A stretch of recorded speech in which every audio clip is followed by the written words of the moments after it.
think the problem with internships is most of the time it tends to come through places you're working. Like if you're at university, then usually you'll have contacts there that might be able to help. So I got like my internship at NASA, I got through one of my professors at University of Edinburgh who had a contact who worked at NASA Goddard. So it shouldn't really be the way, but I think it's quite often who you know, not what you know, that might lead you into getting an internship. But there's no harm. And if you see somebody doing something you'd like to do, reach out to them and ask them if there's a way to get your foot in the door. Like who do you need to speak to? Could they put you in touch with someone?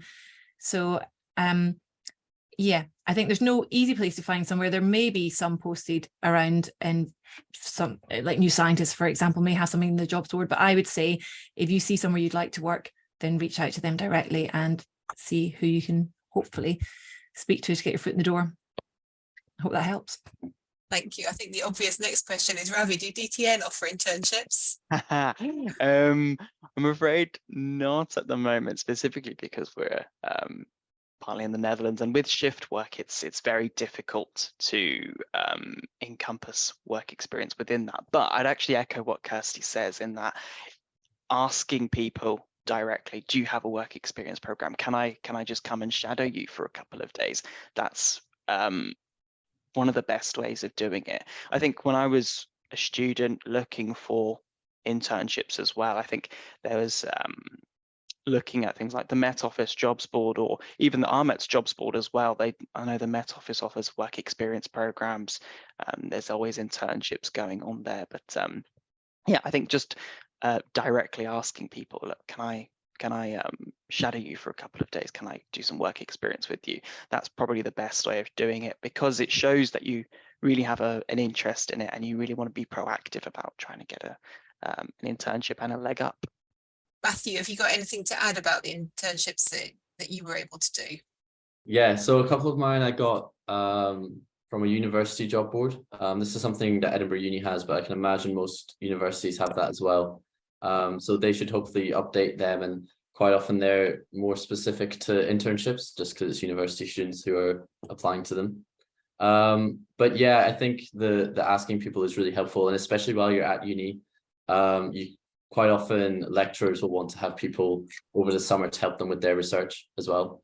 And that can be quite a good way to get in. So obviously getting in with companies is great, but what I was doing was quite often with PhD schools. So they're called CDTs, like I think they're called Centre for Doctoral Traineeships. So they're schools that are specific for PhDs.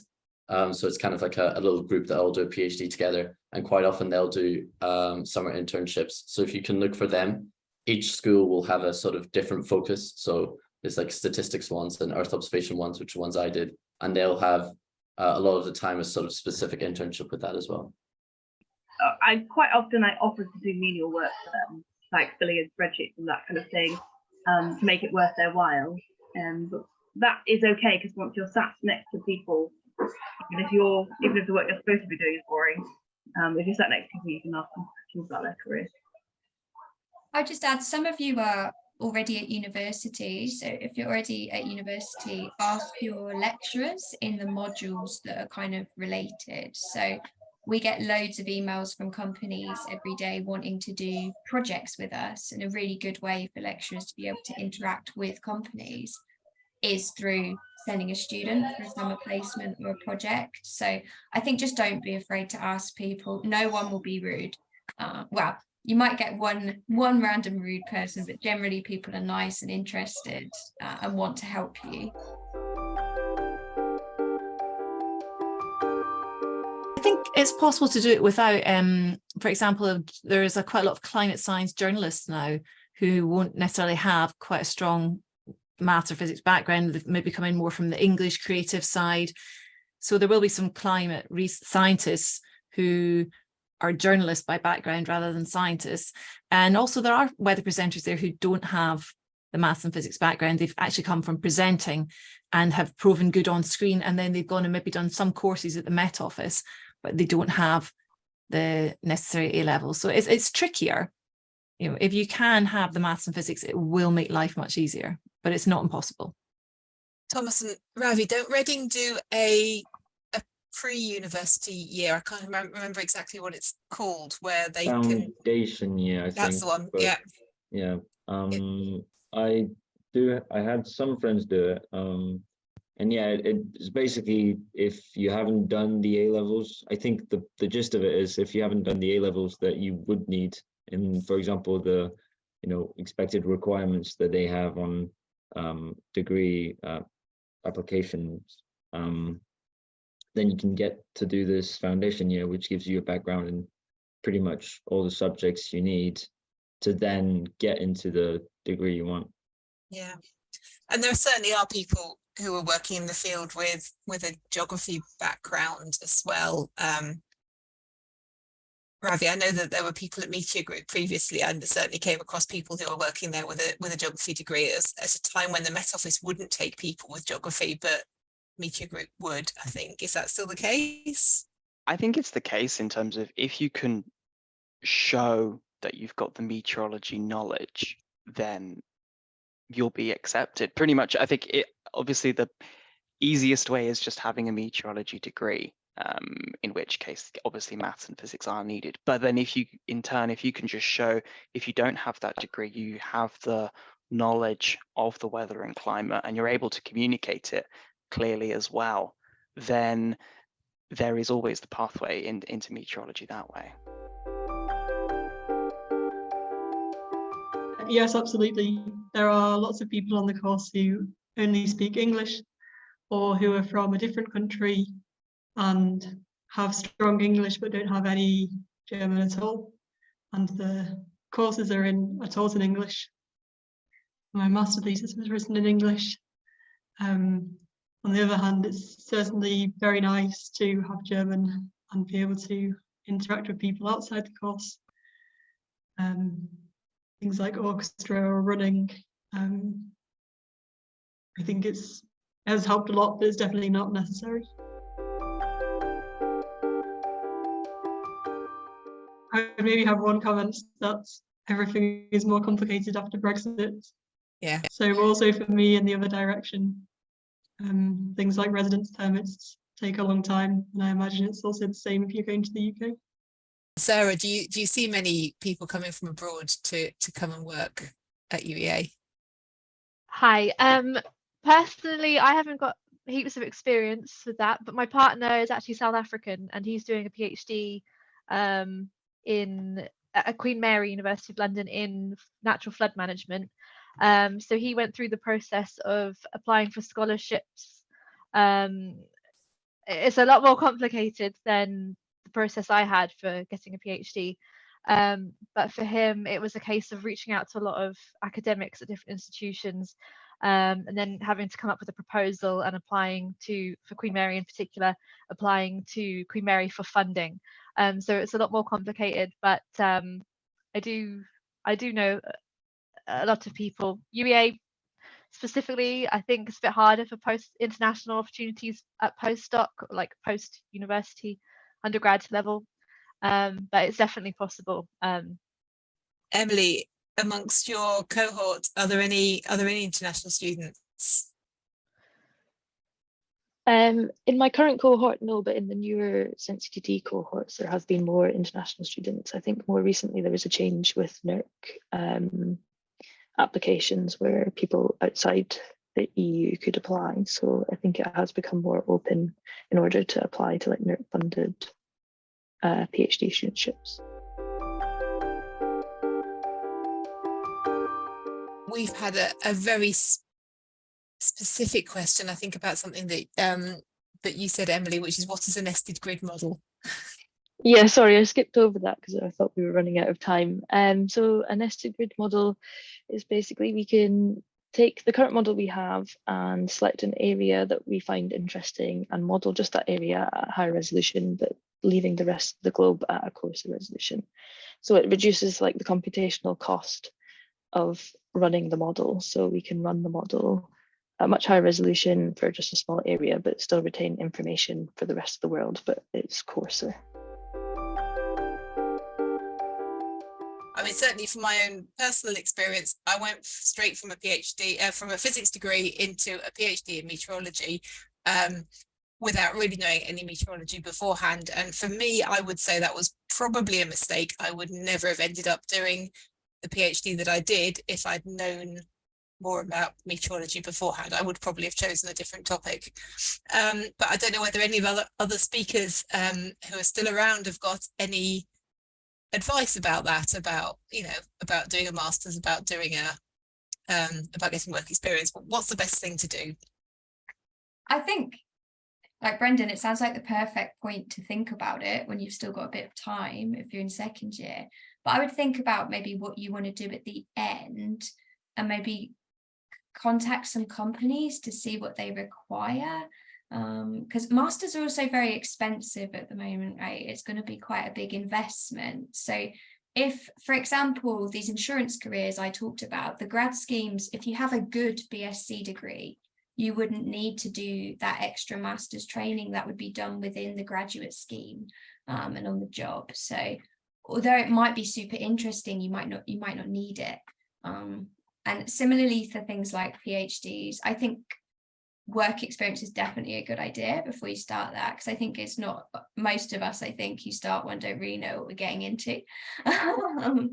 But yeah, I think LinkedIn is really good for this, like, because you can just connect with people and ask them about their jobs and start thinking about how they got into it and what you need. I completely agree with everything Hannah said there. I would add that when I was an undergraduate student, I didn't realize how long holidays were. You can learn a lot if you could embed in a company for a month. So I would strongly encourage using your holidays wisely and trying to use each holiday to have an experience, a different kind of experience, so that you can see what interests you. Yeah, I would also add maybe that you don't necessarily have to do a master's straight after your undergraduate degree, right? So you can go and work for a few years, and then if in order to get a promotion or in order to change jobs slightly, you find out you need a master's degree, then you can go back and do one. And that's a very common thing to do. So don't feel like you have to do it now or you'll never be able to do it, because there's definitely the opportunity to do it later on. The other thing I would add is, from the RMET's perspective, I guess, if you're thinking longer term career and about chartered meteorologist status and these professional accreditations, I think masters can be really helpful for getting towards that. Not necessarily necessary, but really useful for ticking off all the required things to become a chartered meteorologist. If you did want to use a master's course potentially towards a chartered or status, then we have a list of courses on the RMETS website, which are the courses that have been accredited, recognised as being useful for that. Yeah, and I was just going to add, like, if it's something you're interested in and you have the time and the money and the dedication, then it's useful. But I also don't think they're necessarily essential. So not all companies, but places like the Met Office are starting to move away now from like the requirement of having a master's or a PhD to get into an entry-level job. So there are apprenticeships out there. They are slightly harder to find and not very well paid initially, but sometimes that might be a better option than going and doing an extra degree, for an example. And as Matthew mentioned, often if you can get into working for an employer and you think, oh, actually, I do want to do my own research and a master's would be really interesting, quite a lot of employers will be willing to put you through a master's and help pay for it. So that's also an option to think about if you don't necessarily want to do one straight away. Yeah, it does depend on the role, and it depends on how long you've been living in the UK continuously for. But the restrictions for that are on the website, and I work with people who don't hold British passports who were born outside the UK, so that's definitely an option.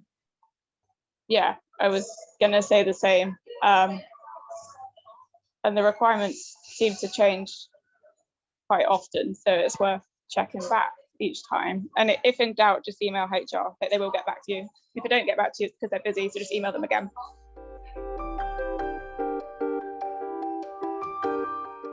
If we're talking in hindsight, yeah, definitely hindsight.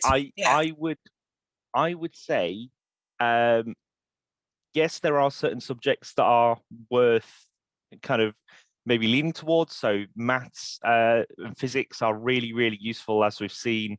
There is kind of a big kind of maths and physics kind of background throughout meteorology, but also geography is going to be really useful.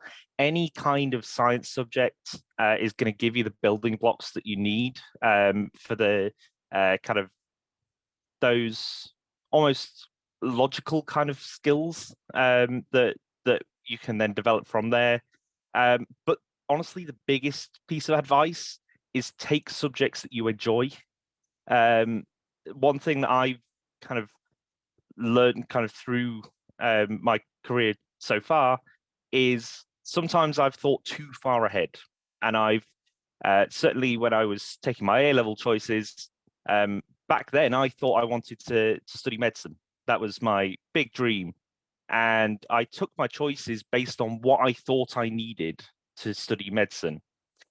Turns out that biology isn't really for me, and it was after I then realized that, started to take then the subjects that I really did enjoy, which is more of the maths and physics, that then opened the doors into this kind of weather and climate kind of career path, and I realized that's where I actually wanted to be. So take the subjects you enjoy. Yes, if you kind of think you do want to go into the weather and climate kind of route, physics, maths, geography are all going to be kind of really useful, but making the choices to kind of take the subjects you enjoy will open up the right doors along the line, if that makes sense. Yeah, sounds like good advice. Hannah, are you still there? Can I ask the same question of you? Yeah, sure.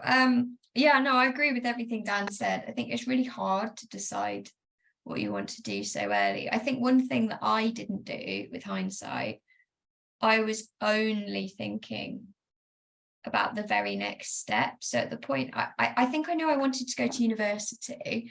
That was kind of what we were encouraged to do at school.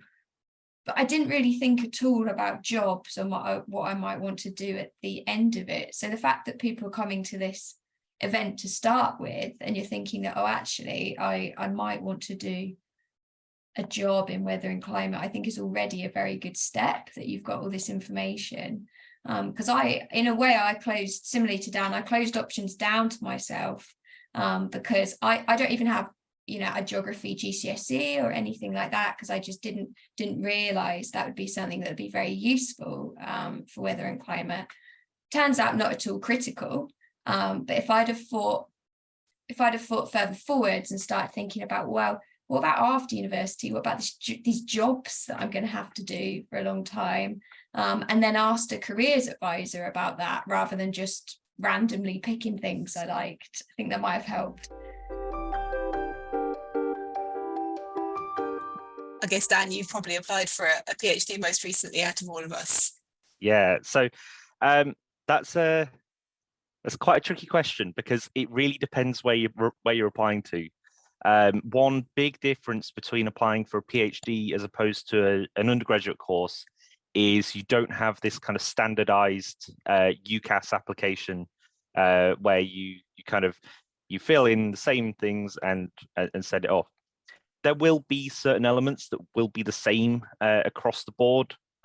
So you will usually need to write some kind of personal statement, which will kind of cover a little bit about you, your experience, and that's your kind of formal education, but also extracurricular activities. And when you're writing these kind of things, make sure you're thinking about not just what you've done, but more importantly, what you've learned from it. So what kind of skills have you developed? So that's kind of one big part, probably the more important part, your personal statement. In some cases, there will be some kind of research statement, and that really depends on exactly what you're applying for. So a lot of the time with a PhD, a project will be advertised and you will then apply to kind of take that project. But sometimes you will need to kind of write a bit of a statement about your research interests, what you can kind of bring to the actual research rather than just to your kind of the personal skills, and where you can take the research basically. Sometimes these are rolled into one, so it's not always a kind of personal statement, a research statement. Sometimes you just write one statement. Make sure you read the guidelines. That's probably the biggest bit of advice. Make sure you know what they want you to say. And then the other thing that they'll usually ask you for is a CV. So it's worth really getting a good CV kind of sorted out as early as possible. By a good CV, I don't mean it has to be kind of pages and pages long. If anything, if you're looking to do a PhD, an academic CV will usually be relatively short. We're talking kind of a couple of pages. So that's where using things like career services they're invaluable for kind of CV advice. So ask them, and you can usually then just tweak the CV